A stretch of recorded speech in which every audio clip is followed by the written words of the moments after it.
Hi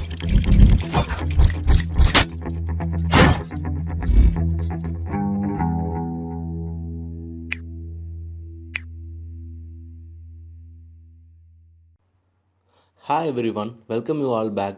This video is about ozone thermal energy conversion OTEC. The ozone energy available are tapping ozone currents. Second one, using ozone as a heat engine. Third one, tidal energy. Fourth one, wave energy.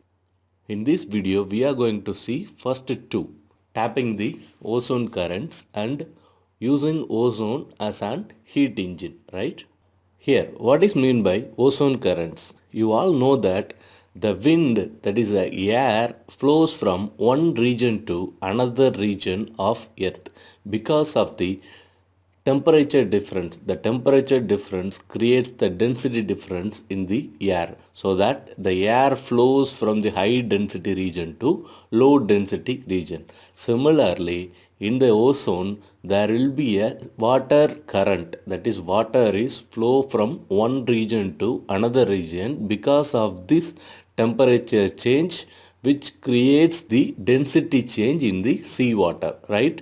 If you see in Gulf streams, like in Gulf countries, there will be water streams. On those streams, you just place a turbine because of the, like a wind turbine, because of the airflow, the wind turbine starts to rotate, no, that will generate the power through a generator. Similarly, in water current, that is ozone current, if you place a turbine, because of the ozone current, the turbine starts to rotate and hence you can get the power from the turbine, right? So another important thing is water is heavy than the air. That is water is denser than the air. Here you can see water is 800 times denser than the air. So if you take the same surface area of the blades, right? So the blade surface area is constant. That is, I am taking two blades which have the exact dimensions, right? So I am placing a turbine in the wind. I am placing a turbine. I am placing another turbine in the ozone current, right? So both will rotate. This will rotate because of air current. This will rotate because of water current, right? So both the turbine will rotate. To get the same force from both these turbines, that is wind turbine and this ozone turbine, right? You have to have 5.4 meter seconds of velocity in the water, whereas in the wind you should have 50 meter per seconds velocity, right? So which means for the to extract the same power, same geometrical turbines, you should have 10 times higher velocity for the wind. But the biggest concern with the ozone current turbine is the maintenance, because you have to place the turbine and in deep sea. If you place the turbine in deep sea or under the water, the maintenance could be expensive and complicated. Similarly, other environmental concerns are there. First one is species, that is ozone livings that may get injury from the turning turbine blade. The turbine blades are start to rotate when the current flow happens, and if a fish get nearer to this, like this, if a fish get nearer to the turbine blade, it will get injured maybe. And if you place a turbine in a ozone current area, then the shipping routes have to be taken, have to be considered carefully, because the blades of the propeller of a ship may get damaged by the turbine which is placed in the oceans, and other considerations should be taken, like extracting energy, slowing the current flow. That is, the wind flow in wind turbine, the airflow may get affected, no. Like the same in ozone, the sea current, that is ozone current, may get affected, right? So the second energy available in the ozone is heat engine. Considering the ozone as a heat engine, you know that the 70 percentage of the earth is filled with water, that is sea water. These sea waters are the largest collector in the world of solar radiation. The sun is emitting the heat continuously by means of solar radiation. This solar radiation can be captured and utilized for further electricity generation and process heat generation like that.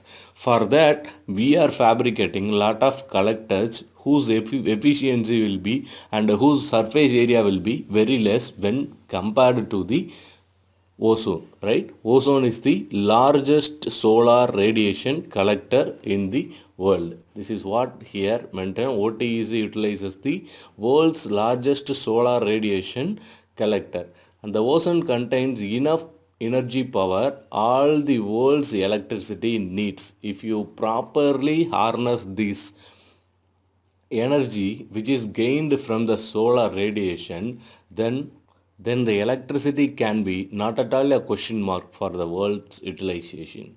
So what is OTEC? Ozone thermal energy conversion is a process that can produce electricity by using the temperature difference between deep cold ozone water and warm tropical surface.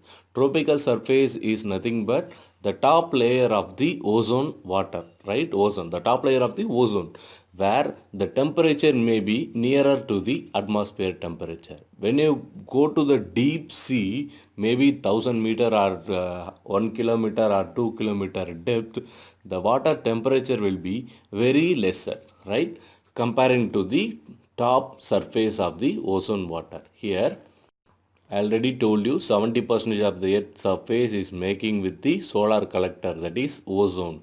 OTEC is the one of the renewable energy technology that converts solar radiation into electrical power by means of world ozones, right? So as I already told you, the temperature difference between the cold deep water, that is it will be at 5 degrees Celsius, and a warm surface water it will be nearer to 30 degrees Celsius to power engine, that is the temperature difference will be 20 to 25 degrees Celsius between the top surface water and the deep sea water. That is at 1000 meter depth, the temperature difference could be 20 degrees Celsius. This can act as a heat sink, and the surface of the water acts as a heat source. So how this OTEC works? This plant, that is OTEC plant, works on the principle of closed Rankine cycle, where the warm water from the top surface of the sea, that is the warm water from the surface of the ozone, is used to evaporate a working fluid. The working fluid may be ammonia or halocarbon refrigerant, right? That ammonia or hydrocarbon will allowed to expand in a low pressure turbine which is coupled with the alternator in order to produce the electricity. Next one is the types of electricity conversion system. The first one is closed OTEC cycle power plant. Second one is open cycle power plant. Third one is hybrid cycle. Hybrid cycle is nothing but it's a combination of open cycle and a closed cycle. Here you are seeing the layout of open cycle ozone thermal energy conversion power plant, right? Here the working fluid in open loop system is water, that is sea water itself will be the working fluid. From the sea you are extracting or you are pumping, that is the surface water has to be pumped into the evaporator like this. From here the top surface sea water, which is at maybe 27 or 30 degrees Celsius, is sucked into the evaporator. In the evaporator, this warm sea water rejects the heat and again it sent to the ozone itself. So maybe here you are using another working fluid, that is the same sea water is taken as the working fluid here. This working fluid sea water circuit, this is the sea water circuit. This sea water gets evaporated in the flash evaporator and converted into water vapor. This is desalinated water vapor will come as the output of this flash evaporator. This water vapor is then allowed to expand in a turbine. Because of this expansion, that is isentropic expansion, the turbine blade starts to rotate. The shaft of this turbine is coupled with an alternator or generator which inverse produce the electricity. That electricity will be used by the power lines, right? So the output of the turbine will be again the water vapor with low temperature. This water vapor, that is this water vapor is a desalinated water vapor. What is meant by desalination? The sea water will very salty, that saline water has to be converted into potable drinking water. That process is called desalination. That process is nothing but vaporing that is evaporating the seawater so that the salt content will stay in the bottom and this water vapor gets out of the desalination plant. That water vapor is allowed to get into the condenser. In the condenser, this water vapor which has no salt content with this water vapor, this water vapor condenses inside the condenser, and this desalinated potable drinking water is gets the output of is extracted from this power plant as the output of this power plant. So in a open loop OTEC power plant, there will be two outputs. One is electricity here, another one is desalinated water here. For this condensing purpose, you are extracting some cold seawater. That is the seawater from the deep sea is used to condense this water vapor into desalinated water. Here, some of the water vapors will not be condensables. Those non-condensable water vapor is again sent to the vacuum pump, which again pumps the non-condensable into flash evaporator, and this cycle continues. This is the working principle of the open loop OTEC power plant. I gave you the same open loop OTC condenser. Here the working fluid is seawater only. Warm seawater is brought into partial vacuum. Here you will have a question that the warm seawater, I told you that top surface of the water is at 27 degrees Celsius only. How the warm seawater, that is the water at 27 degrees Celsius, how it becomes water vapor, how it evaporates? That's the question comes to your mind, right? So here I am having a vacuum pump. This vacuum pump, what the purpose of this vacuum pump is, the vacuum pump will reduce the pressure inside the evaporator. In the vacuum pump, warm water boils and steam drives a turbine. The steam enters a condenser where it is cooled by seawater. The same thing gave here. So here the vacuum pump is used to create the vacuum inside the evaporator, right? Why? You need to create that such low pressure. So to boil the water, you have to maintain low pressure. The boiling point of the boiling point of the water is 100 degrees Celsius. Important thing is it is at atmospheric pressure. At atmospheric pressure, the boiling point of the water will be at 100 degrees Celsius, right? So the boiling point of any liquid depends upon the temperature and pressure. Boiling occurs when the molecules in the liquid have enough energy to break free from surrounding molecules. That is the boiling. So if you reduce the pressure, you reduce the amount of energy needed for the molecules to break free. Creating vacuum reduces the air pressure on the molecules and lowers the boiling point. The takeaway is if you reduce the pressure, the boiling point of the water also reduces. That is the purpose you are using a vacuum pump here. Because of this vacuum pump in evaporator, it lowers the pressure and hence lowers the boiling point so that the water boils at 27 degrees Celsius itself and becomes the water vapor. I'm here giving you the closed loop OTEC power plant. In closed loop OTEC power plant, the biggest difference from open loop is working fluid here is ammonia. right? Ammonia or halocarbons are used as the working fluid in closed loop OTC, whereas in open loop the seawater is used as the working fluid. Why we are using the ammonia or halocarbon is the ammonia has very low boiling point, because if you take the warm water at 27 degrees Celsius, at 27 or 30 degrees Celsius itself the ammonia gets into converts into vapor. That vapor is allowed to again expand in a turbo generator, and because of this expansion the turbine blade starts to rotate, the generator starts to produce the electricity, and again this working ammonia vapor, that is ammonia vapor, is sent to the condenser, and in the condenser the ammonia converted into fluid condition, that is liquid condition, and again it is given to the cycle. Here cold seawater is taken for condensing purpose. This is the closed loop OTEC power plant. Hybrid OTEC cycle. I already told you hybrid is nothing but it has the advantages of open loop and closed loop. If you just look at here, the warm water from the sea is pumped into the evaporator, right? In the evaporator, the working fluid is ammonia.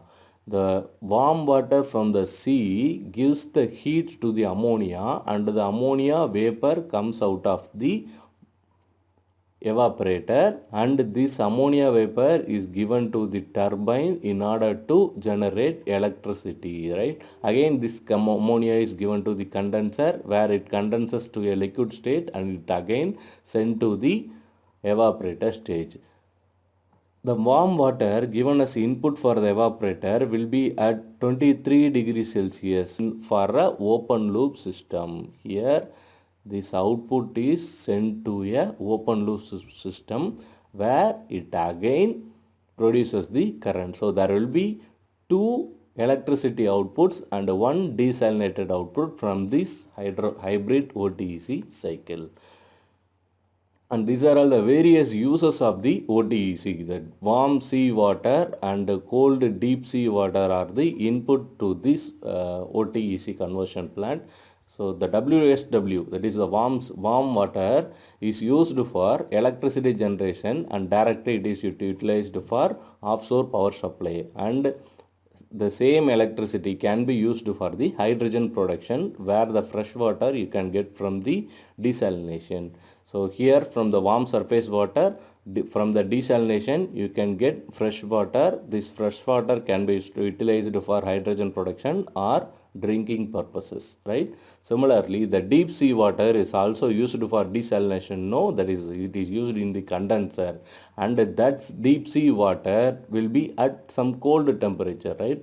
Maybe at 10 to 15 degrees Celsius. That water can be used for various purposes like fishery, aquaculture, refrigeration purpose, and the cooling purpose, lithium extraction. For all those things, this DSW is used. Right. This is a very notable point about OTEC power plant. The Carnot efficiency of that is the maximum efficiency of the OTEC power plant is only about 7%. But in the practical condition, the net efficiency may be even lower. It is about 2.5%. Because of this low efficiency, you need to pump large amount of water to get the appreciable amount of electricity. That is, for 100 megawatt output, you need to give 2.5 crore liter per second of warm water and cold water. Imagine 2.5 crores of liters, right? That amount of water has to be supplied to get a 100 megawatt output. For a 40 megawatt output, a 10-meter wide intake pipe, which is looking like a tunnel, which is used for the traffic purposes. You just imagine that 10-meter wide pipe, right? That sized pipe has to be there for a 40 megawatt plant. These are all the benefits of the OTEC power plant. It is cost effective. It can give power 24 into 7, very low environmental impact, and the resource is very huge, numerous uses beside power generation. That is, the DSW can be used for various purposes, right? These are all the benefits of OTEC. And what are the limitations? The initial cost, it is the initial cost is very expensive, and the location may be create some political concerns, and it may disturb the ecosystem. Okay, in the next video we will see how to harness the tidal and wave energy. Until that, thank you all.